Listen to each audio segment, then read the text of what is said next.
Rupanya oleh pembesar Taif sudah dikasih komando, siksa itu orang kurang ajar tuh. Ada yang melempar dengan batu, yang anak kecil melemparkan klikirnya, yang gede melempar dengan batu gede. Nabi Muhammad disiksa. Kata mereka, biar Muhammad mati di sini. Sallu ala Nabi Muhammad.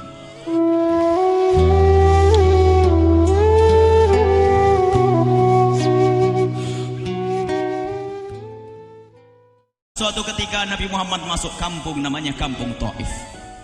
Di kampung tersebut Nabi Muhammad bukan minta duit, bukan minta makan, akan tapi ingin menyampaikan kebenaran. Oleh orang Taif tidak disambut, bukan seperti layaknya para penerus-penerus Rasulullah. Enak.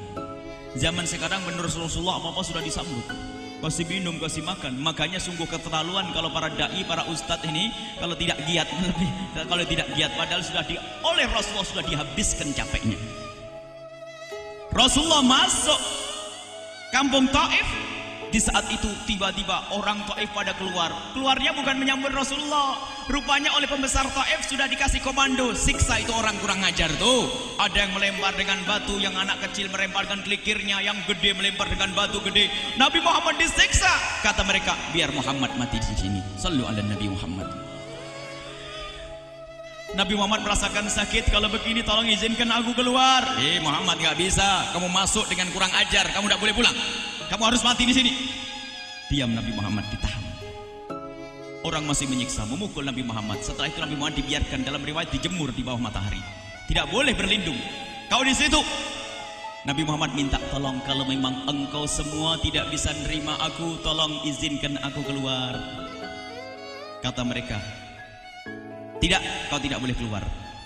Kemudian mereka berbisik-bisik, kalau sampai Muhammad mati di sini, kita bakal perang dengan keluarganya Muhammad. Keluarganya Muhammad ini keluarga gede. Ya terus gimana? Sudah dilepas saja ya. Oh jangan, kurang ajar. Sudah pokoknya kita lepas tapi kita seksa. Matanya kita copot atau telinganya kita copot atau gimana? Musyawarah mereka untuk menyiksa Rasulullah. Akhirnya mereka mencopot mata tidak berani, mencopot telinga tidak berani. Sudahlah, yuk kita gerakkan anak-anak muda saja, yang gede-gede. Jadi pemuda-pemuda yang keker taruh di depan pintu. Baris, 2 barisan. Lalu pembesar Taif berkata, Muhammad kalau mau pulang sana. Kalau engkau pengen pulang tuh jalan. Nabi Muhammad melihat orang-orang Taif yang keker-keker baris dengan 2 barisan menitikkan air mata. Tapi menitikkan air mata bukan karena takut. Nabi Muhammad berpikir kalau mereka menyakitiku, aku takut Allah murka nanti. Tapi Nabi Muhammad tetap harus melewati. Dan dilewatilah orang-orang itu. Lihat, saat ini lihat dengan hati anda, Nabi Muhammad melewati orang-orang Taif, lewati 2 orang keker-keker barisan, 2 barisan orang besar-besar. Dan pertama kali Nabi Muhammad melewati orang yang paling depan, tiba-tiba orang memukul Nabi Muhammad dengan kuat dari kanan Nabi Muhammad, sampai Nabi Muhammad terpental ke kiri. Dari kiri sudah dipukul lagi ke kanan. Rupanya dari belakang ada yang menendang Rasulullah, hingga wajah Rasulullah yang suci tersungkur ke bumi.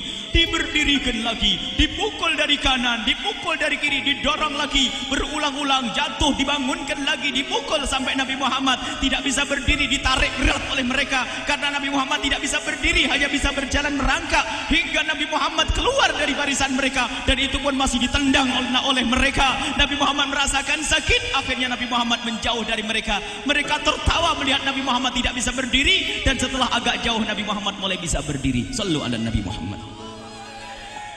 Nabi Muhammad mulai bisa berdiri, kemudian berjalan pelan menjauh. Takut Nabi Muhammad kalau mereka mengejar semakin gede dosanya. Nabi Muhammad menjauh, berjalan agak buru-buru. Dan setelah sampai Nabi Muhammad di tempat yang lindung, dalam riwayat pohon kurma, dalam riwayat pohon anggur, Nabi Muhammad menyandarkan punggung beliau di tempat itu dan menghadapkan wajahnya ke kampung Taif tersebut sambil menitikkan air mata. Tiba-tiba ada malaikat datang. Ya Rasulullah, ya Rasulullah, iltazzal arsh. Aras berguncang ya Rasulullah, dan malaikat semuanya marah, dan mereka mewakilkan kepadaku, untuk menawarkan kepadamu ya Rasulullah, orang-orang Taif itu kalau engkau mau akan aku jatuhkan ke kepala mereka gunung ini ya Rasulullah. Rasulullah yang sudah lemah lunglai mendengar tawaran malaikat akan mengangkat gunung untuk dijatuhkan di atas kepalanya orang Taif. Tiba-tiba Nabi Muhammad jadi seger buger.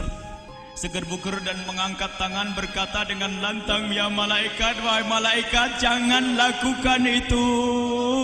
Aku masih berharap mereka punya anak keturunan yang berasyhadu an la ilaha illallah wa asyhadu anna Muhammad Rasulullah. Jangan lakukan itu. Kemudian Nabi Muhammad mengangkat tangan tinggi-tinggi lalu berdoa, Allahumma hdi qaumi fa innahum la ya'lamun. Ya Allah, berikan petunjuk kepada kaumku, mereka berbuat kasar kepadaku, mereka menyakitiku, mereka zalim kepadaku karena mereka tidak tahu. Ya Allah, Allahumma la tu'adzibhum, ya Allah jangan siksa mereka. Bayangkan, sudah disakiti masih mendoakan yang baik, dan ini akhlak mulianya Rasulullah karena cintanya kepada kita. Banyak riwayat tentang perjalanan Nabi Muhammad yang luar biasa. Rela disakiti Nabi Muhammad, dia lapar 3 hari 3 malam. Bahkan perjalanan Nabi Muhammad itu adalah dengan tangis di saat ingat umat. Yang diutamakan adalah umat beliau, yang penting umatnya selamat, umatnya selamat, umatnya selamat.